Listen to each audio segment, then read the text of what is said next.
Good afternoon. A long and busy newsletter this week, so feel free to read it rather than sit and listen to me chatter away. I will start every week as I do with attendance. This week our attendance is above the national. I'm really pleased to say we're sitting at 95.08%. This is great because attendance at the moment is obviously a real challenge, and I know that many schools in the country are struggling to get attendance above 85%. So we're all doing a really good job here. However, we want to be the best, as always, so I urge and encourage you to avoid duvet days and get your son or daughter into school at every opportunity. It's your responsibility to get them into school so that we can get on with the core purpose of teaching and learning. Congratulations to Year 7 who have the highest year attendance this week, and congratulations to Ms Kapotzi's Year 7 tutor group who have the highest tutor group attendance this week.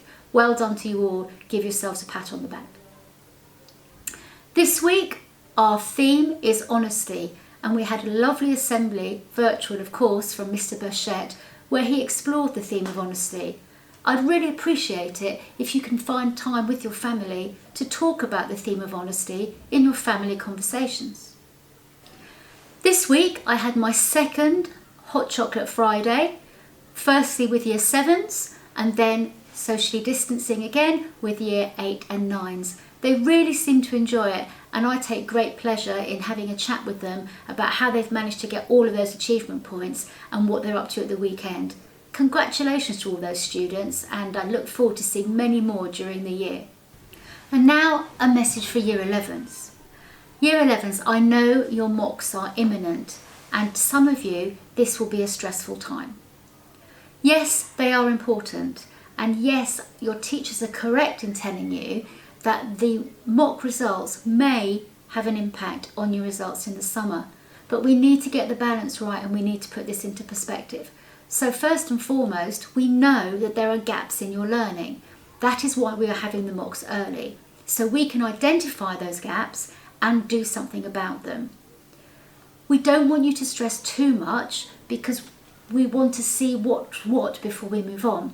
However, we do know that some of you, if not all of you, will want to do your very best and are stressing a little bit about the fact that you don't think you've had enough time to revise. Please don't worry. Yes, we may use the mocks, but they will only be a part of the assessment that we give for you if, like this year, we end up with centre assessed grading. It won't be the only piece of information we use, and most of what we use now will be to fill those gaps in your learning. So my message to you is, do your best, don't stress, we'll get there. This next bit of my newsletter is notices. Quite a few notices and quite a lot of information. So again, this will be in the written version of the newsletter if you wish to look at it in more detail. First of all, the inevitable has happened and the weather has changed. It's getting quite autumny and the children are outside. Please make sure that they've got the right coat that is suitable for the weather conditions. We do want them outside as much as possible getting that fresh air, so we will only bring them indoors if it's raining. So a nice warm coat to support the weather, please. Now I have a few notices about the dining room. First and foremost, we need to ask you to have a conversation with your son and daughter about hand sanitisation. We are asking them to wash their hands, and we're encouraging them to use the hand sanitizer, which is in every single classroom. But we must remind them again and again to wash their hands and hand sanitize before they go to lunch, and this is really important. I also want to talk to you about the payments for school meals. It's not sensible for us to have cash payments anymore, so from next week you will not be able to give your son and daughter cash to use the cashless machines in the canteens. We just can't do it, it's just not sensible. So there are ways for you to pay for your food. First of all, you can use Parent Pay. There is also a new scheme, and excuse me while I read this because I want to get it right, for a PayPoint card. This is if you don't have internet. If you wish to use a PayPoint card, please can you contact the school through finance and we will organise a PayPoint card for you. The third way, of course, is to send us in a cheque for the amount of money. and we are still happy to accept cheques if you've still got a chequebook. I don't, but some of you may still have. Finally, with regards to eating, breakfast. Many students came into school last year and had a small breakfast before they went off to tutor or lessons. This is still possible, but we do have to change the way we do this because of social bubbles. Year 7 are still able to go to the canteen and get any breakfast they like using their account. However, years 8, 9, 10 and 11 cannot have that facility. So they need to order their breakfast the day before and then collect them from specific collection points once they know what they want.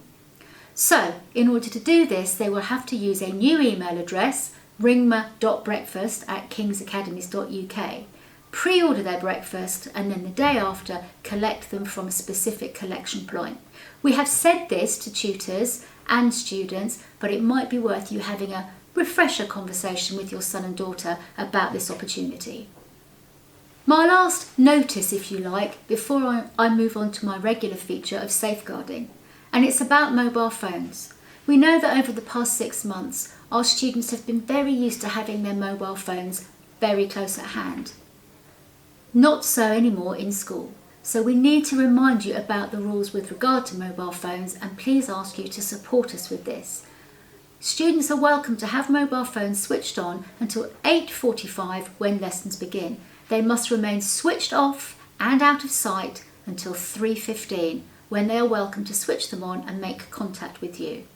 Can we ask you not to communicate with your son or daughter between 8:45 and 3:15 either via text or phone? If you are worried about your son and daughter, you can contact reception.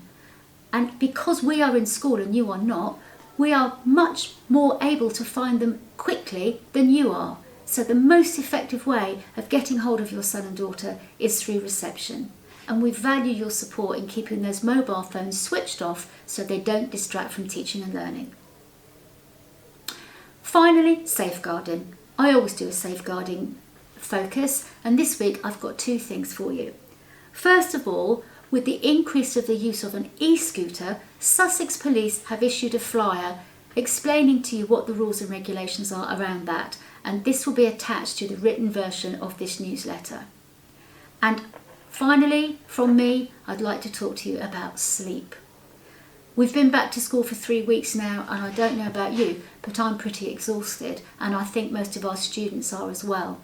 So it's just a reminder really to have a sensible bedtime for your son and daughter, and double check on technology. It's a known fact that if someone looks at a mobile phone when they're lying in bed, that delays them going off to sleep by 15 minutes, even if it's just a glance at it. So please monitor all bedtime technology and make sure that we all get lots of sleep so we're fresh for Monday. Have a good weekend.